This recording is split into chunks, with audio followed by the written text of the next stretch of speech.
welcome back to my channel. Today I am going to be interviewing Dr. Wade for TT Talks. We are going to be getting into some discussion about her book club. I'm going to be asking her some questions, and we're going to be talking about some Black history in Dallas. I hope y'all stay tuned for this lovely interview with the lovely Dr. Wade.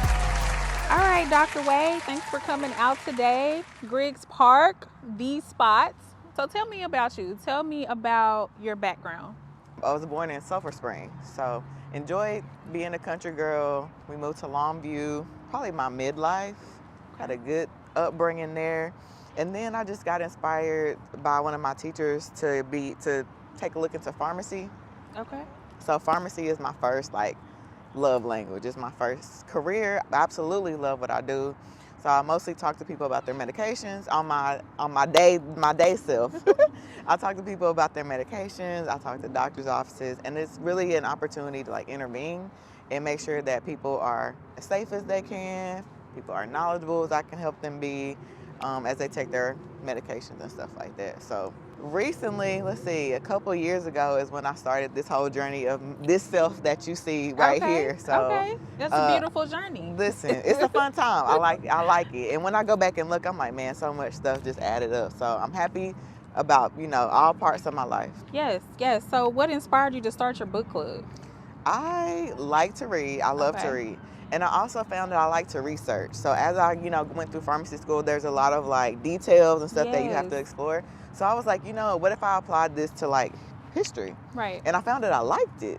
So I like to underline and annotate. And basically as I'm walking through the book, I may respond and be like, ooh, or share my my thoughts about the matter. And so the idea of a book club was in the back of my head. Yes. But I wasn't sure how I would do it. All the details and logistics would get in the way. So I would just be like, okay, it's there. I could do it, but I don't know how I'm going to do it. So I'm going to wait until it's the right time or the right situation. Gotcha.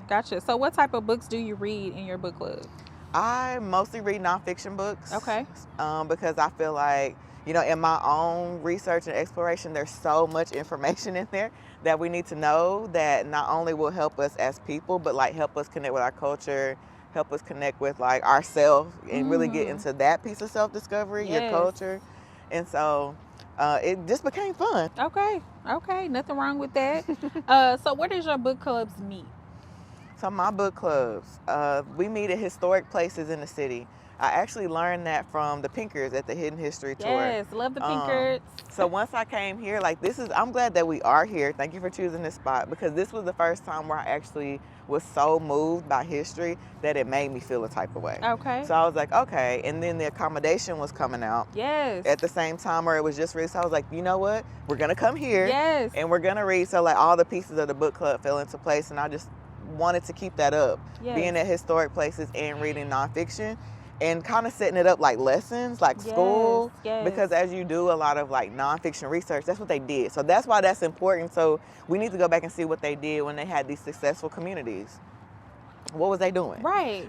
And why come we can't do it again? And where was it at? So when I look around, they're on the corner, there used to be a hospital, a Black hospital, and we used to have a theater. I'm like, where? Right. But the fact that it happened, and you can go to the African American Museum as a fact check. Yes. You can see certain things. Okay, they did have their own doctor, their own hospitals. We did have our own, places. And so how do I integrate that learning? So that's how I thought with the book club, just integrate different parts of learning. Because we like to think, okay, I'm done with school, I'm through. Yes. But you're not. You always are learning. And always. Now you get to learn all the cool stuff. You get to learn your history. You get to learn all the cool stuff. So now it's man, I wish I would have did this K through 12. Really? Speak on it. And there are people who have curriculums and things like that to teach history and stuff like that. But I'm for adults, what do we have to learn? Yes. So, and I think it's a good look too when you pull up on places like this and people are like, what's going on? And we are learning too that this all used to be Black. They need to know it too, but in a subtle way. This was all us. Because they'll pull up and then they'll see us like, what are they doing there? that's an opportunity for me to be like, well, do you know how this was black? Right. All of it. Okay. So we did the first book club I did with you. We read The Accommodation. And we were right here at Negro Park #1, Griggs Park. It was just so enriching that I was like, whatever Dr. Wade reading, I'm gonna read it too. I'm glad. So what impact do you think The Accommodation had on Dallas Black history? Right? It lets you know what we had. Like, we had communities, like all this. So you can look around, and when you think of black communities, you may think of like a block. You don't look around and think from here to here, or from 75 to... Or you might think the hood, right? Yeah. Right, but we had nice things and nice neighborhoods. And they said this was at this park, this was a park, and they had like a pool and facilities, and you was like, you never hear about stuff like that. But not only do we read about it, stuff like we had in the accommodation, we get to explore it with the Pinkers, and so they get to help us put the whole picture together. Yes, and that's pretty much it. Showing us, covering up. They cover up so much of our history. Yes. Everything is and gentrified. And so you pass by and you would never think. But it's funny, if you pass by the hood, you'd be like, okay, but Exactly. But if you pass by over here, you would never think. Never. This was ours. Never. That's crazy. So how does learning the real black history of Dallas make you feel as a black person? It makes me feel empowered as a black person. It makes me feel seen. And it makes me feel like I can do anything. Exactly. I can really do anything. Exactly. There's literally nothing stopping us. Well, let me not say that. There are entities that do stop us from stuff. Because we do live in that bubble where like, okay, yeah, I'm unstoppable, but then you have to translate that to real life and be like, if we were so unstoppable, then this place wouldn't be gentrified. So it's kind of, you have to be on the duality, but I do feel unstoppable in my own things I can control, as far as like, I can teach whatever I want to teach. I can come up with a book club, I can come up with whatever. I can still do my pharmacy thing. So that's how I came up with my business, ADH Pharmacy Consulting, because I still want to do that. Definitely. Like, that is part of who I am as well. But like, also as you explore, you get to see like all of our leaders, they did more than one thing. They just didn't do one thing. Exactly. So it's cool to be like, you know what? Angela did this. She was part of that. I'm like, okay, I can do a couple things. I'm a pharmacist and I like to curate. That public school education only gonna teach you to stay in your lane. That's really all it's gonna do. And it's all the way up, even to professional school. Exactly. That's all it's gonna do.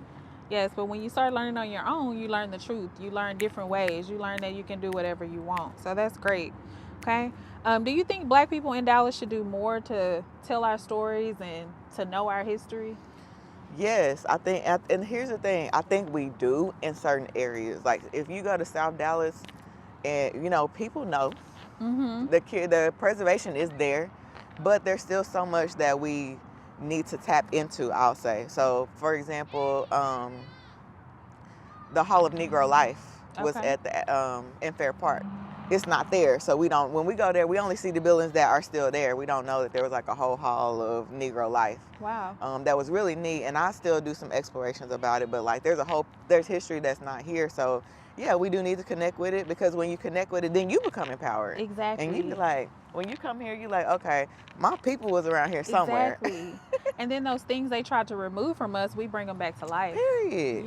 And not only that, we get to teach other people, because I guarantee you, none of these 100 people at the park have any idea where they're standing. And if they do, they don't expect us to be here. Exactly. Nor do they expect us to know.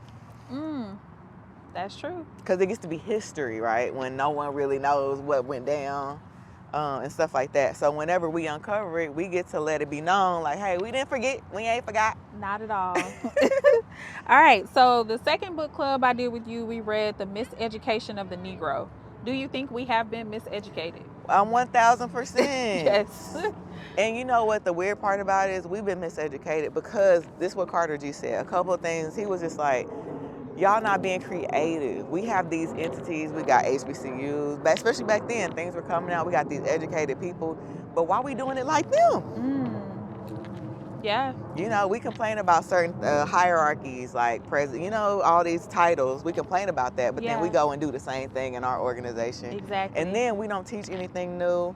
and I won't completely say we don't, because there are people who have been teaching history, Mm-hmm. who have included Black History Month, Definitely. who know what happened in their neighborhoods, or their grandparents are telling stories, and especially people from South Dallas, because I'm not from South Dallas or Dallas. Right. So I'm trying to get in and get the tea too, and just help people understand more culture. Yes, and I'm from Dallas. Grew up in South Dallas, Oak Cliff, and when I learned all this stuff, it was like I got a whole new view of my city. So I encourage people to get educated. Man, Yes. And it's fun. That's another thing about the book club. I try to make it fun, because there are book clubs, and sometimes people dread going because it's boring. They go because they like to read. They don't go because they expect it to be fun. Right. So right. I wanted to create it to where, like, you going because you kind of like to read Yes. on different spectrum, but it actually may be fun, so you're gonna go. Yes. So then when you get there, I gotta deliver that. Like, how Yeah. can I make this fun? So then I bring in people that I've met, Nick and Professor Yes. Glover, and so many good people just to Yes. talk to us, and you be like, dang, I didn't know you was that smart. You smart like Yes. that? Yes. And then the Pinkers, and you be like, man, they really putting us on. So that little 2-hour block, you feel like, I don't know where people feel like they go in that 2-hour block, but they be hitting. It's 2 hours of enlightenment for me. I'm like, this is it. I don't know where y'all at, but y'all should be here. Crazy, and especially at Eloise Lundy, because it's good to be here. I'm like, okay, and that's what I get torn every time. So I'm like, because we love it when we go to the place, like we love Griggs, and it's like, well, maybe we should always have it here. But I'm like, but there's so much more to explore. Because when y'all found this, I was Yeah. like, this is it. And then when we got over to Eloise Lundy, I was like, this is I was it like, too. nah, this is it. That was perfect. And then when we went to the top of the levee, like, Yes. come on. The city view is amazing. And then I call it the city that cotton pickers built. That's what gonna be what I call That's it what Professor Glover forever. would say. Dallas is the city that cotton pickers built. And then the shade trees, like, we had a whole situation. Like, we had the tents, and that was cool. Yes. But, like, we really connected with nature. We connect with reading and knowledge, but we also connected on so many other levels. Yes. You know. Definitely. So you wrote a journal. What's the Yes. name of your journal again? It's a journey, a holistic journal for discovering self. I have to. Yes. So what inspired you to write the book? Personal issues. Mm. Personal issues. Toiling around with yourself. Gotcha. But, like, kind of realizing, like, who can you really, like, talk to? Right. And even if you want to talk to somebody, you got to go to therapy. You got to go to somebody, if you really want to talk through some stuff. Yes. How do you do that? Mm-hmm. And so when I started thinking about it for myself, and I was like, you know what, if I was going to give advice, how would I do? What would I say? And then how would I do it? And so the module titles and numbers came first, and then I just kept with it. And I was like, maybe this is what I am supposed to do. Okay. Is write a book. And so as it started coming together, I was like, damn, it's going to be a book. Yes. Yes. I love it. Okay. What do you want others to gain from completing your journal? Space. Okay. Space. Space. It can be taken on whatever spectrum. From, hey, I just read something, to, like, hey, this changed my life. Yes. Whatever it is that you get out of the space. Yes. When I did it, I got a sense of peace. Okay. Like, it gave me a moment to sit down and have those inner thoughts with myself in a constructed way. Mm-hmm. Not like, oh, girl, you need to do this. Oh, girl, you need that. Yeah. And it's like, think about this. Think about this. And then it creates like a structure for how you should think about yourself and process your life. So that's what I loved about it. Thank you so much for that. And you know what I learned? Somebody that I had talked to before said, new thoughts have to be introduced. So people expect you to change and grow. Yes. But, like, where are your new thoughts coming from? Right. And where is that perspective coming from? And then you got to take time out your schedule, because, people are working for you. Exactly. And it's great. Don't get me wrong, because I enjoyed when I was going to therapy. It was amazing. Mm-hmm. But, I mean, ultimately, the layperson is not going. Okay. But needs somebody to talk to. Exactly. And sometimes you can hear yourself when you talk to yourself. Does that make sense? That makes sense. So you writing your book, you hearing a voice as you read, which is probably your voice. Mm-hmm. And then, so you're talking to yourself, and you're like, oh, so that is just giving you an opportunity to connect a little bit deeper with yourself. Because then now you got these questions on top of that, like, damn, I didn't think about that. Or how do I feel about that? Gotcha. And I've always loved, like, guided journals. So I was like, you know what, wanted to follow that model. Yes. You partnered with Faith in Texas and the Griots podcast for your last book club. Mm-hmm. What made you choose those partners? I like to work with good people. Okay. And what I realized is that people at this point where we were going from the first book club to the second one, I feel like people was like, something's going on down there. I want to be a part of it. Yes.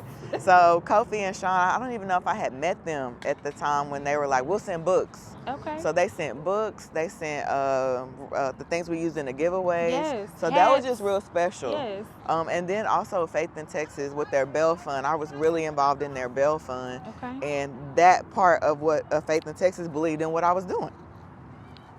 So I was like, okay. Okay. So we had the tents and different levels of like support through Faith in Texas. So I mean, I don't know. I feel like when you get into a environment where you learn and people can see like, okay, something's really going down, people just start supporting. And you know, I don't have a retention like you have to pay whatever, and I have to retain you every time. You know, you can come to one. You can come to them all, but like that one experience hopefully is meaningful and impactful, because schedules and all that, and we try to build it out where it's conducive, but at the same time, you know, life be life. It do, because I was I missed like 2, and I was mad. I was like, why I got something to do today? Why does my life? Is that how you feel when you miss one? Yes. Like, well, that's good to know. For me. Record it. That's good to know. Yes. I'm happy to hear that. When we first met, it was for the Hidden History DFW tour. How does touring Dallas Black historical sites make you feel? Connected. Okay.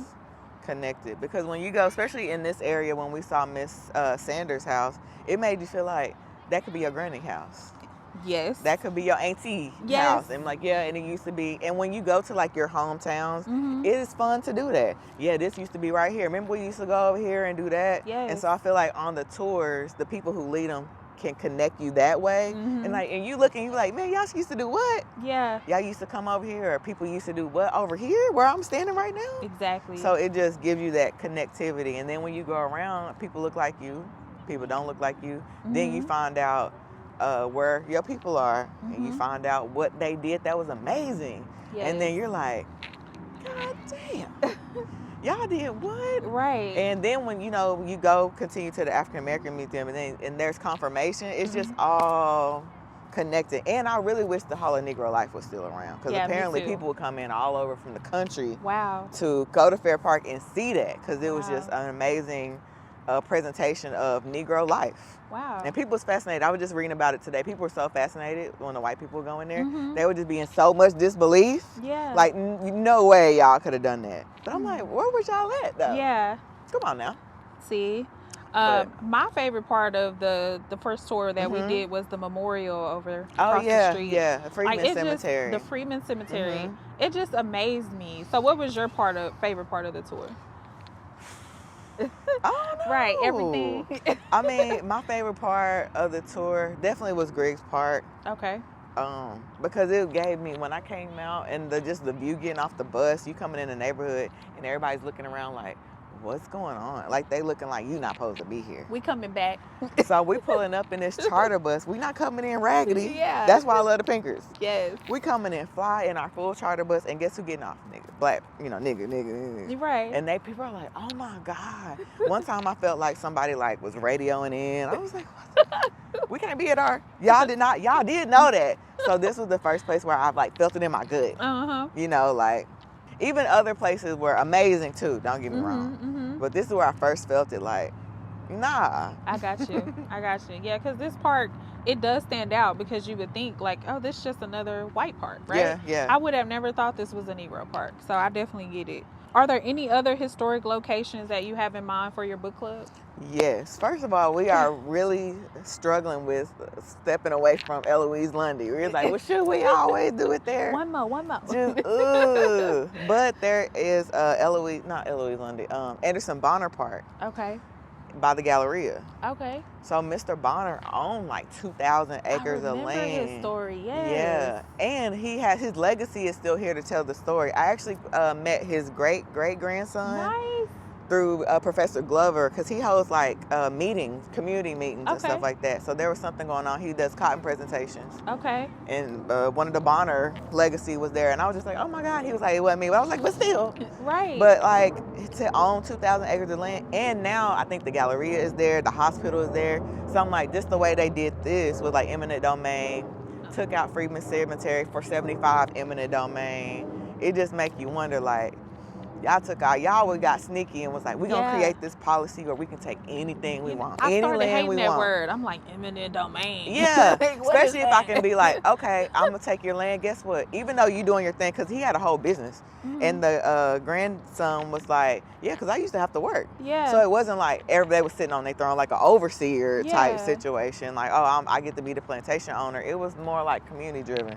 It's the presentation. Mm-hmm. But that's one place where we're really looking at. So it's over by the Galleria, which will be a different type of exploration. Okay. But I think it'll be fun. And who knows what we can get out of there. Yeah, yeah. We always create a great experience wherever we go. Yeah. Especially when it's enriched in that Black culture. So And I can't even wait. I don't even know what an acre of land is. Is this an acre? I have no idea. So I'm like, imagine 2,000 acres. What do you mean? That's a lot. That's probably like this whole That's a small block. city. That's what Yeah. I'm saying. Like, that's not something where it's like, oh, there's an acre and it's the size of that over there. No, Yeah. like, what is an acre? And can we see that? Mhm. And like, if I could have just been a fly on the wall and been like, oh, this was yours, Mr. Ryder. And to not only see it, what they did, but to know everybody came out of slavery. So it's not like Mhm. somebody had the silver spoon. Now all the people came up, especially even Mr. Griggs came up. They tell his story. So I'm just Yes. like, people literally didn't have nothing Mhm. and created a whole bunch of stuff. Yes, yes, and Our that's what I folks. love about our culture. Our people. We can make something out of nothing. Baby, please don't try. Don't try it, because we will. Okay. All right. So overall, what inspires you to do this work and stay connected to this community? It's fun. It's fun. And I like to explore anyway. Okay. So it's fun. And then I can do it by myself and be just fine. But if I do it with people, like, I get to say, man, this is cool. And maybe somebody else can say, man, this is cool too. Yeah. So like, that's what inspires me, is like when people like hang around, Mhm. when it's like, okay, we did the first book club. Okay, cool. But y'all come back for the second one. That's kind of fly. Yeah. Or y'all really want to learn, this is cool, you know? So that is what keeps me going, because randomly some people were like, are we doing another one? And I'm like, girl, I ain't even planned it yet, or I haven't even figured that part out. But Yeah. it's, you know, once we decided on Anderson Bonner, and it was like, okay, we can start laying it out. Yes. We already have a book selection chosen. Okay. And that was sponsored as well, one of our friends, To Each Your Own on Instagram. Okay. Miss Tracy, she donated books for that. So it was just like getting everything together. We already have books for it. So Okay. look forward to it being a good time. Nice, nice. Well, thank you so much for coming out today, Dr. Wade. Negro Park #1. This is the first one that they did. Griggs Park. We out here reading with Dr. Wade all the time.